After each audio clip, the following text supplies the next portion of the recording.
Well, what's up brother semua, welcome back with me again di channel Naskah Film in the House yo.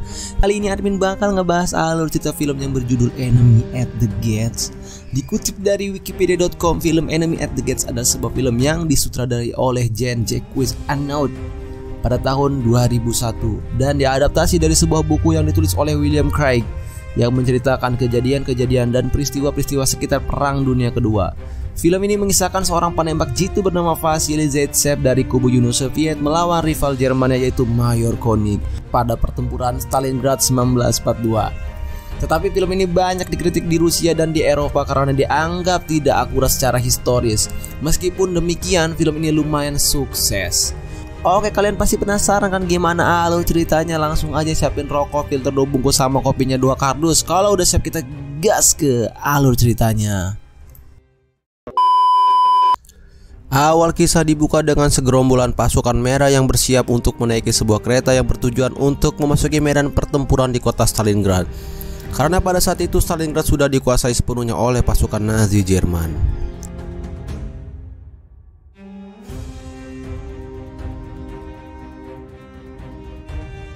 Untuk mencapai kota Stalingrad, pasukan merah harus menyeberangi sungai Volga terlebih dahulu.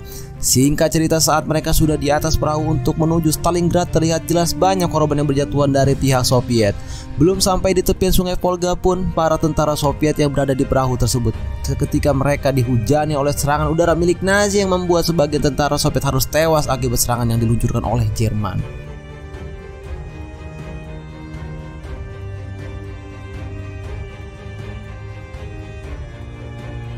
Karena merasa tidak mau mati di tangan Jerman, beberapa tentara Soviet pun berupaya kabur dengan cara melompat ke dalam sungai. Tetapi naas, nasib mereka harus mati dengan cara mati ditembak oleh para petinggi Soviet yang sudah geram karena dianggap berkhianat pada negaranya sendiri. Sesampainya mereka di kota Stalingrad, mereka pun diturunkan untuk mengambil senjatanya masing-masing. Karena keterbatasan senjata yang dimiliki Soviet, para tentara yang lain harus mengambil senjata dari tentara Soviet yang tewas. Perang elit senjata sulit.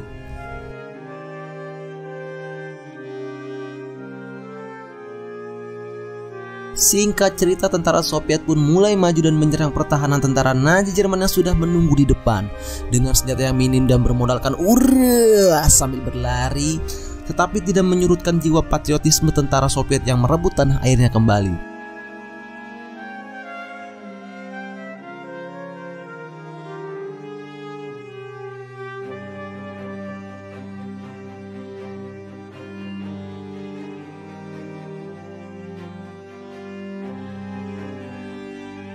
Karena persenjataan Jerman begitu sangat lengkap yang membuat pertarungan ini sedikit tidak imbang.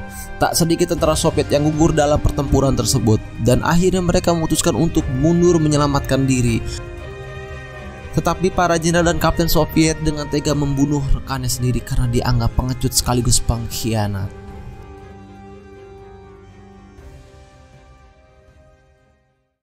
Terlihat ada seseorang mengendarai mobil yang sedang menuju ke sebuah tempat. Tetapi tiba-tiba mobil ditembaki oleh tentara Nazi dan mobilnya pun terguling-guling.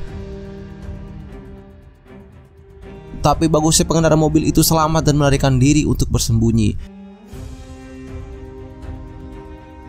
Ketika ia sedang bersembunyi, tiba-tiba datang tentara Nazi yang sedang berpatroli dan ia pun segera berpura-pura menjadi mayat agar penyamarannya tidak ketahuan.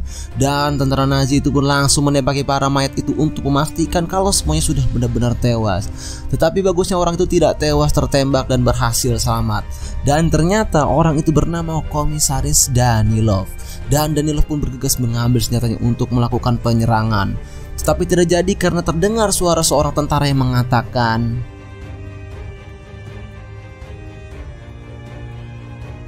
ternyata tentara itu adalah aktor utama dalam film ini, yaitu Vasily Zaitsev.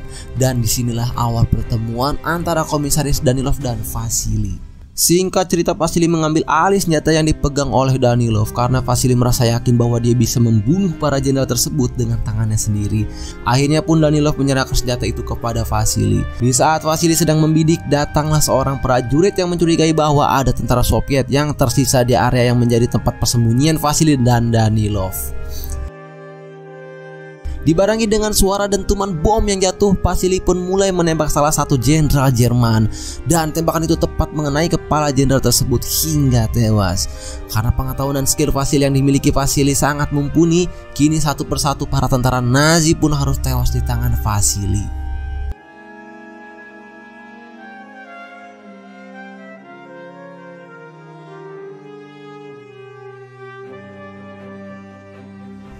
Karena keberanian dan keterampilan Vasily dalam menembak, akhirnya pun Vasily menjadi salah satu tentara terkenal dan juga diberitakan di mana-mana melalui radio maupun surat kabar. Dan hal itu membuat Danilov dipromosikan untuk menjadi staf umum dan Vasily pun dipilih menjadi divisi penembak jitu. Kita dikembalikan pada scene di mana Vasily terlihat sedang bertugas. Di saat itu juga Vasily dikagetkan oleh seorang bocah kecil yang datang menghampirinya. Bocah itu bernama Sasha. Kemudian Sasha mengajak Vasily ke rumahnya dengan tujuan untuk diperkenalkan ke ibunya Sasha yang bernama Nyonya Plivov. Kedatangan Vasily pun disambut baik oleh Nyonya Plivov yang sangat senang dengan kedatangan Vasily di rumahnya. Tak lama kemudian, Danilov datang ke tempat itu dan Danilov segera memerintahkan Vasily untuk menulis sebuah surat. Saat Vasily dan Danilov sedang menulis sebuah surat, tiba-tiba datang seorang gadis yang bernama Tania. Just info, jadi di sini Tania sudah dianggap anak sendiri oleh Nyonya Plivov. Seketika itu pun Vasily dan Danilov terpukau oleh kecantikan Tania, dan Vasily mengatakan bahwa mereka berdua pernah bertemu, tetapi Tania tidak ingat hal tersebut.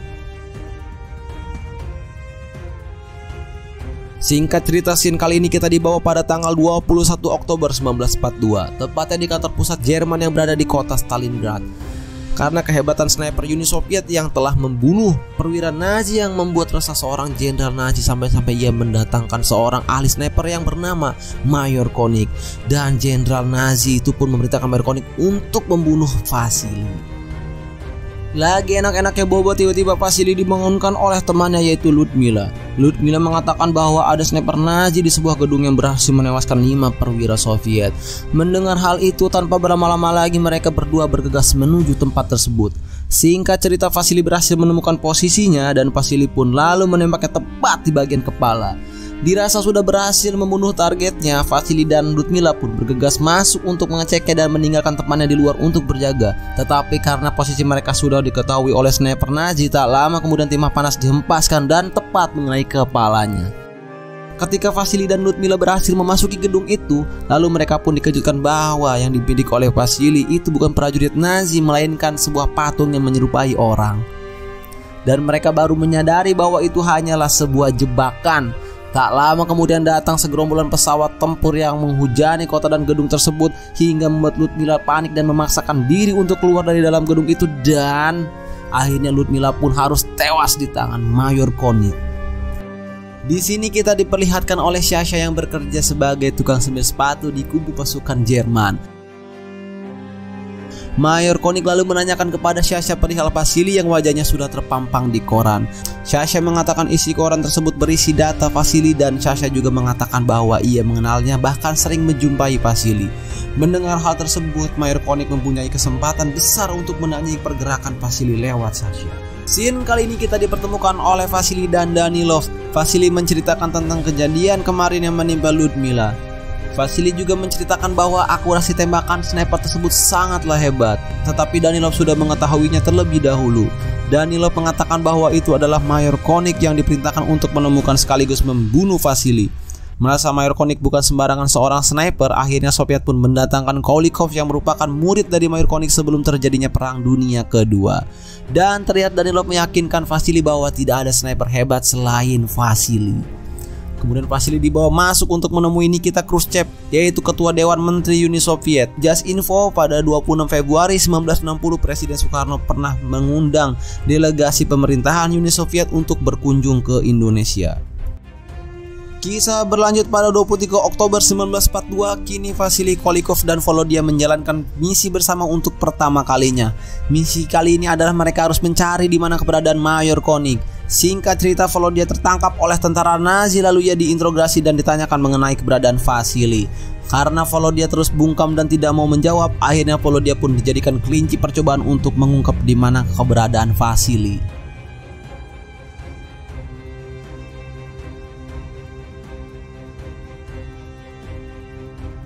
Bisa kita lihat Kolikov menggunakan strategi dengan cara menarik helm dengan tali yang bertujuan memancing Mayor Konik untuk menembak helm tersebut. Mereka menggunakan cara itu agar mereka berdua bisa mengetahui di mana keberadaan Mayor Konik. Karena merasa Mayor Konik tidak berada di situ, akhirnya Kolikov memutuskan untuk pergi dan kembali ke markas. Tanpa disadari, posisi mereka sudah diketahui oleh Mayor Konik yang sudah membidik mereka dari tempat persembunyiannya. Ketika mereka sedang melompat, seketika itu pun Mayor Konik langsung melepaskan tembakannya dan tembakan itu tepat mengenai kepala Kolikov. Pada 5 November 1942, kini Vasily dan rekannya yang bernama Sergei mulai menjalankan misi untuk kembali mencari dan membunuh Mayor Konik.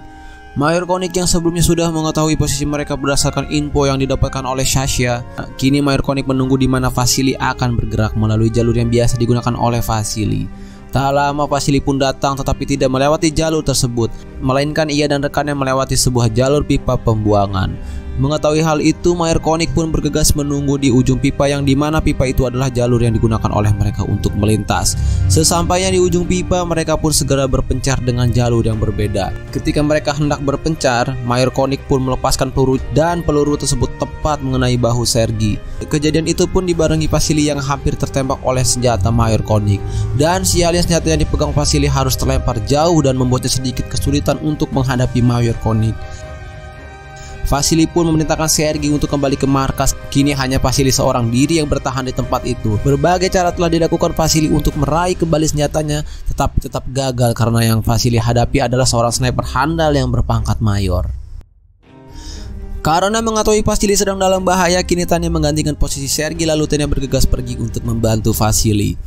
Sesampainya Tanya di tempat itu, Tanya pun diperintahkan oleh Vasily untuk mengambil sebuah potongan kaca yang bertujuan mengacaukan penglihatan Mayor Konik dengan pantulan cahaya melalui potongan kaca tersebut.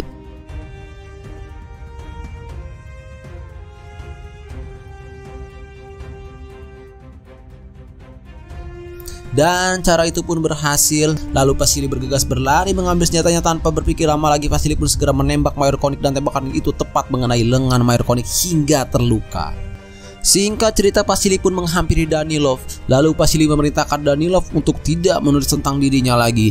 Karena Vasily merasa dia bukan apa-apa, Vasily juga mengatakan cepat atau lambat Mayor Konik bisa saja membunuhnya. Tetapi Danilov tetap meyakinkan Vasily bahwa Vasily bisa membunuh Mayor Konik. Lalu Danilov pun memanggil Sasha untuk memberitahukan bahwa Sasha telah menjadi mata-mata untuk membantu pihak Soviet dalam membocorkan informasi pihak Nazi kepada Soviet.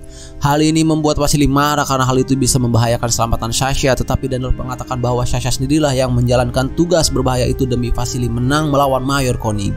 Berdasarkan informasi yang didapatkan oleh Sasha bahwa Mayor Konik paginya akan menuju ke sebuah pabrik kimia, lalu Danilov memerintahkan Vasily untuk bergegas menuju ke tempat itu untuk menunggu kedatangan Mayor Konik. Dan Vasily pun diberi petunjuk oleh Sasha untuk menyusuri sungai yang menuju pabrik kimia yang akan dilewati Mayor Konik.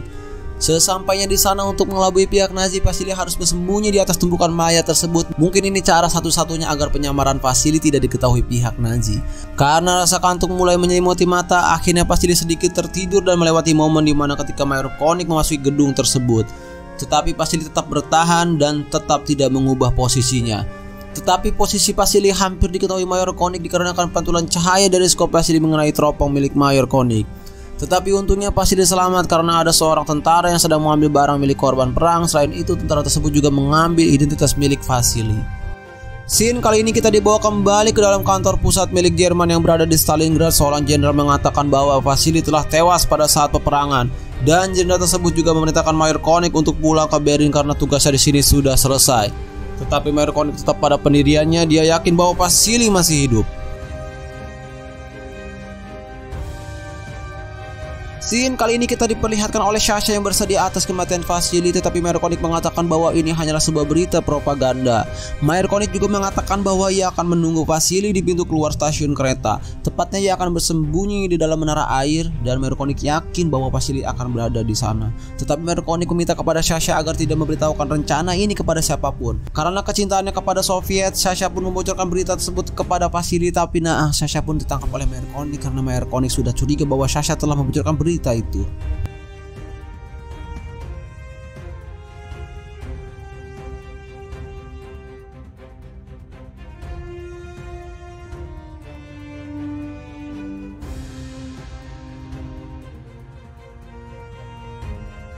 Ketika sedang asik-asiknya silaturahmi bibir, Tanya pun dikejutkan dengan Sasha yang sudah tewas dengan cara digantung. Hal ini membuat Tanya sangat terpukul dan marah karena Sasha sudah Tanya anggap seperti adiknya sendiri. Vasily segera menahan dan menenangkan Tanya karena sudah tahu bahwa ini adalah perlakuan Mayor Koenig. Vasily lalu mengatakan kepada Tanya bahwa ia akan membalas semua perbuatan yang telah dilakukan Mayor Koenig kepada Sasha. Karena mengetahui kota Stalingrad akan hancur, Danilov dan Tanya bergegas menuju rumah Nyonya Flip-Flop untuk memerintahkan agar ia segera meninggalkan Stalingrad menggunakan perahu yang ada di pinggiran sungai Volga. Scene beralih di mana bisa kita lihat Danilov, Tanya, dan Nyonya Flip-Flop yang sedang berlari menuju ke sebuah perahu seketika bom yang berasal dari pesawat Nazi menghantam mereka semua dan Tanya pun menjadi korban ledakan tersebut. Tetapi untungnya Tanya masih bisa diselamatkan dan dibawa ke atas perahu untuk segera ditangani oleh tim medis. Cerita berlanjut, kita dibawa ke sebuah tempat di mana Mayor Koenig bersembunyi. Di sini Danilov mengatakan kepada Vasily bahwa Tanya sudah tewas akibat serangan bom yang dilakukan oleh tentara Nazi. Hal ini membuat Vasily terpukul dengan berita tersebut. Karena rasa bersalah Danilov kepada Vasily, akhirnya Danilov mengorbankan dirinya agar Vasily bisa mengetahui di mana posisi Mayor Koenig. Dan Danilov pun harus tewas di tangan Mayor Koenig. Karena merasa telah berhasil membunuh Vasily, akhirnya Mayor Koenig keluar dari tempat persembunyiannya. Ketika ia sedang berjalan keluar, tiba-tiba Mayor Koenig berhenti karena kaget Vasily masih hidup dan berada di sampingnya. Karena Vasily telah berjanji kepada Tanya bahwa ia akan membunuh Mayor Koenig sebagai pembalasan atas insiden yang dialami oleh Sasha. Tanpa berlama-lama lagi, Vasily pun segera menembak Mayor Koenig dan tembakan itu tepat mengenai kepala Mayor Koenig. Akhirnya pembalasan yang telah dijanjikan oleh Vasily untuk Tanya itu pun telah ditepati. Setelah 180 hari peperangan di tanah Stalingrad, akhirnya peperangan ini dimenangkan oleh pihak Soviet. Just info, sebenarnya Tanya tidak tewas, tetapi hanya mengalami luka saja saat insiden tersebut. Dan film pun selesai. Makasih banget yang udah ngikutin filmnya dari awal. Jangan lupa like, comment, and subscribe. Karena satu subscribe dari kalian adalah doping buat admin biar makin semangat lagi bikin videonya. Admin izin cabut. See you next time the video. Salam naskah film. Bye bye.